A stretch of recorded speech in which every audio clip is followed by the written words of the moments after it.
একটি ছবিতে 4 স্পিনার বাঁহাতি তাইজুল ইসলাম, হাসান মুরাদ, অফ স্পিনার নাইম হাসান। আর নাইম আর তাইজুলের মাঝে যে দাঁড়িয়ে আছেন তিনি চায়নাম্যান বোলার সানদিদ। তার আরও একটা পরিচয় আছে, কোচ সালাউদ্দিনের ছেলে। বাংলাদেশ দলের বিপক্ষে ভারতীয় শিবিরেও আছেন 4 স্পিনার, 2 বামহাতি রবীন্দ্র জাদেজা, আকসার প্যাটেল, অফ স্পিনার রবিচন্দ্রন অশ্বিন এবং চায়নাম্যান বোলার কুলদীপ যাদব। মূলত এই 4 স্পিনারকে সামলাতেই অনুশীলনে স্বদেশি এই 4 বোলারকে মোকাবেলা করেছেন মেহেদী হাসান মিরাজ। টিম ইন্ডিয়ার সাথে প্রথম টেস্ট খেলা হবে চেন্নাইয়ের এম.এ চিদাম্বরম স্টেডিয়ামে। চিপাকের উইকেট বরাবরই স্পিন ফ্রেন্ডলি।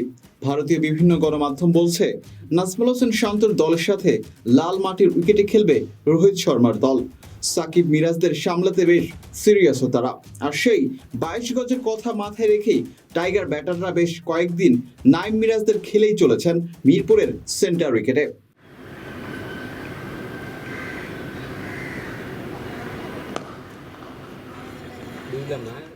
স্পিন উইকেটে অন্যতম থ্রেট হতে পারেন কুলদীপ, যার জন্য কোচ সালাউদ্দিনের ছেলে সানদিদকে বেশ গুরুত্বের সাথে ফেস করেছেন মুমিনুলরা।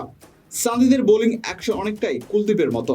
সানদিদকে ভালোভাবে খেলতে পারলেই কুলদীপের বিরুদ্ধে বেশ আশাবাদী থাকবেন টাইগার ব্যাটাররা।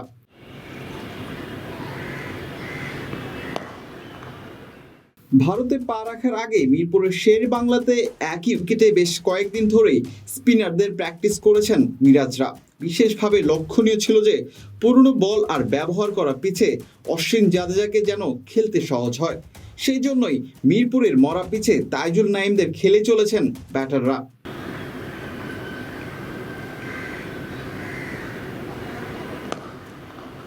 শক্তিশালী ভারতের বিপক্ষে ব্যাটার বোলারদের পরিকল্পনাগুলো কাজে লাগাতে পারলেই বিরাট রাহুলদের বিপক্ষে ইতিহাস রচনা করার সুযোগ তৈরি হবে। বিলাল হোসেন শিমুল, ভিডি আর্কাইভ।